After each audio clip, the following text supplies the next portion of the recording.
The fireworks for me were seeing two Phillies outfielders hit home runs.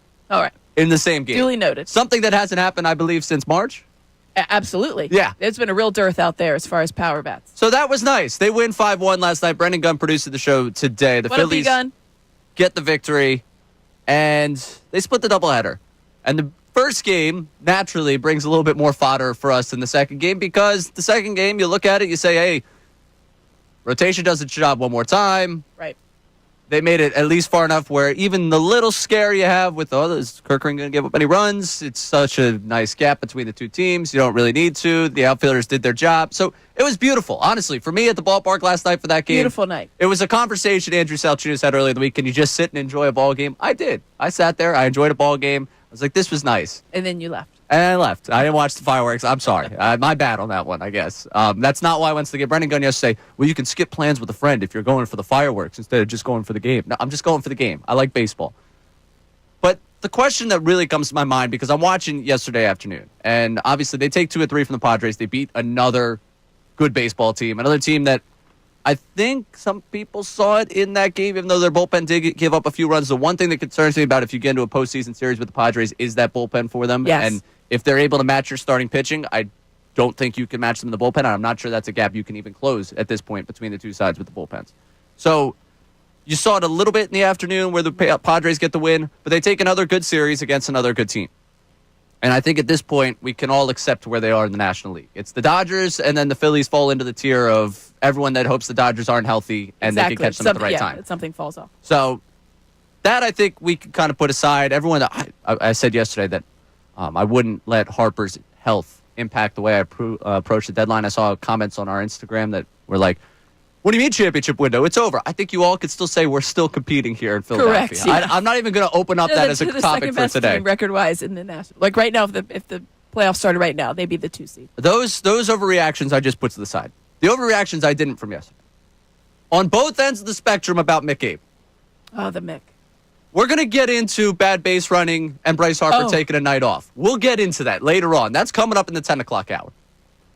But to start with Mick Abel, I need to begin by addressing the folks that were pretty much saying he's untouchable after 3 starts of his career. No, there was no.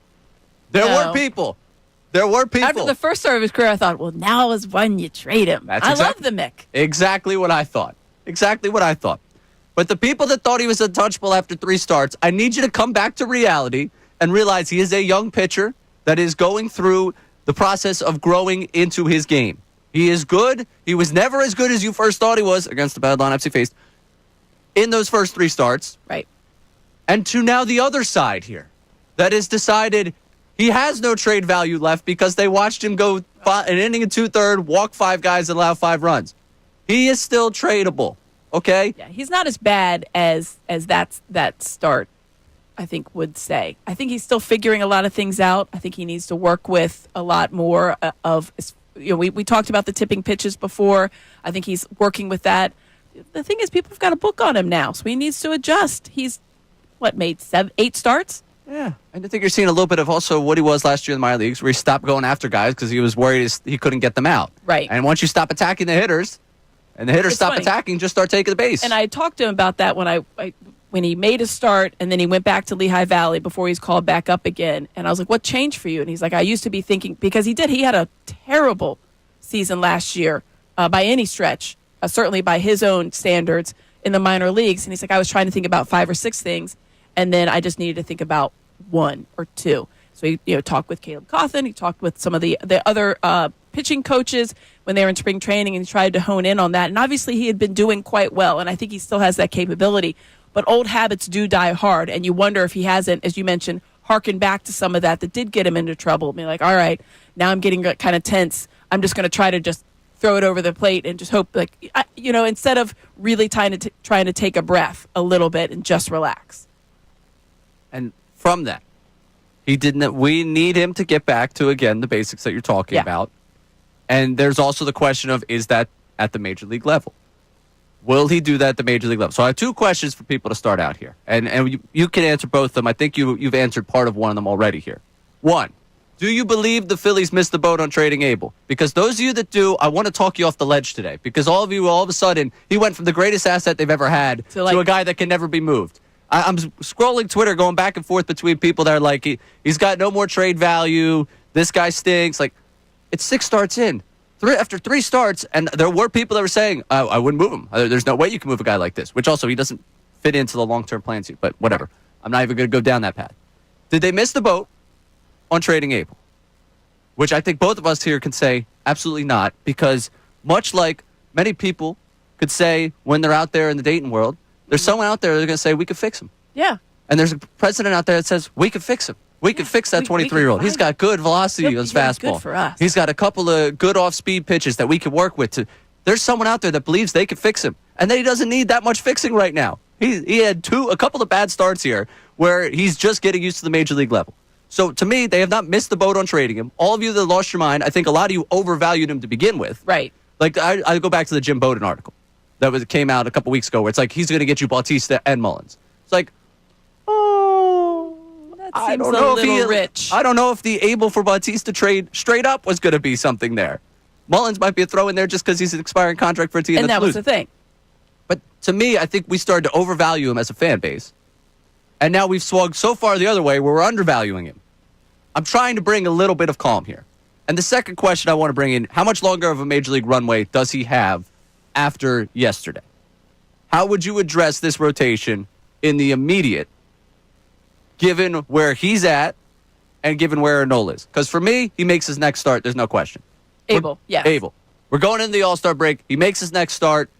Once he finishes that start, you send him down, you build a bigger bullpen there for the end of that stretch going into the Padres series. He's back down there. He can work through things throughout the All-Star break at the Major League level, and then you reassess post-All-Star break. See, I don't know. See, I was thinking about this quite a bit because I am going to the Iron Pigs game tonight, and because it's fireworks night. Absolutely. Great. Good times. It's interesting because they should have a certain starting pitcher tonight based on everything he's done this entire season. He's pitched on the 6th day. This would be Andrew Painter's 6th day. Were these tickets not just purchased for fireworks? They were only purchased for fireworks. Okay. I don't know if you were lining up the Painter availability. No, but that just happened. We looked at it yesterday. And, well, who's going to be going? Carlos Carrasco for the Wilkes-Barre team. And then Sean was like, oh, no, it should be Andrew Painter. But it says TBD. Even today, it says TBD. I find that very interesting. He started every 6th game the entire time since he's come up. And now today, which would be the 6th day, because he started on the 27th, he's not in there. So I'm wondering if there is not just a move that's getting ready to be made. You think? I thought they were shutting him down through the All-Star break. I don't know. I thought because he's not pitching, I think, in the Futures game. I think he might be shut down. I know he's not pitching in the Futures game. I just assumed he was just going to continue playing for the Iron Pigs. I don't think we're going to see him until post-All-Star. Well, then, in what uniform will you see him in? Well, that's it. I mean, that's where this could go down to. But for Mick Abel, I'm not sending him down after yesterday. No, I don't. I'm going to let him make one more start up here. His next start, and we should look and see exactly. Do you know who that would be against? I can pull up the Phillies. Giants, I believe. There you go. It's one of the games in San Francisco, I believe. At one point in my life, I was going to go. You're not I'm not going. doing that. Okay. Not doing that trip anymore. So that's the Giants game out there. I see that now. Okay. Yeah. I don't know. I mean, I guess that's the leash. Then the leash is just one more start. But then what do you do? And then you reassess. But then you give yourself a chance to reset. If it doesn't look good after that start, or you have plans for Painter, then you can make that move following that Giants game, and you get to probably roster a bullpen pitcher there for the last 4 games before the break. Yeah, because I was going to say that's right before the break. Right. You give yourself a break, and then you get a chance to either come back out with, hey, Painter's going to get his chance, or Abel's still on the team, and Abel makes his next start as scheduled. To me, I know we live and die with every day. But the roller coaster I watched this fan base go through with Mick Abel yesterday was actually painful for me. Some of you overvalued him, and now a lot of you are undervaluing. He still can be traded. Listen, anybody can be traded. Right, but he still is going to bring you back value. It's not like you're trading this guy now for a rental middle reliever. This guy could still get you back value as a 23-year-old starting pitcher with good fastball velocity. And I don't think it's stuff. like putting lipstick on a pig. I don't think you're selling a bill of goods that's not right. Very good. You're talking about there's somebody that's going to think they can fix him. He's not broken. No. He's just young. Yeah. He's just young. Just needs. See, we're just selling it. Who's listening? Pirates, are you listening? Orioles, are you listening? Listen, I'll go Talk to any general manager you need me to. You give me a call, Dombrowski. I'll convince any of them. Now, I'm asking that question, though, because some of you, I want to talk to those of you that feel they missed the boat on trading Abel. Do you feel they did? And how much longer of a Major League runway are you giving him? 610-632-0975. You call or text. Now, coming up, another thing that got under people's skin yesterday, the base running. I understand why it frustrates you. I do. I understand why you're annoyed by it. The benching conversation following that game, we need to address just because I get it, but when are we going to stop expecting it? We'll get to that. Alongside Amy Fadul, I'm Ray Dunn, filling in for Mike Missanelli here on 97.5 The Fanatic. Hey guys, thanks for checking out our video. If you want more from the Mike Missanelli Show, somewhere on this screen, there is somewhere where you can hit the playlist. Keep interacting with us.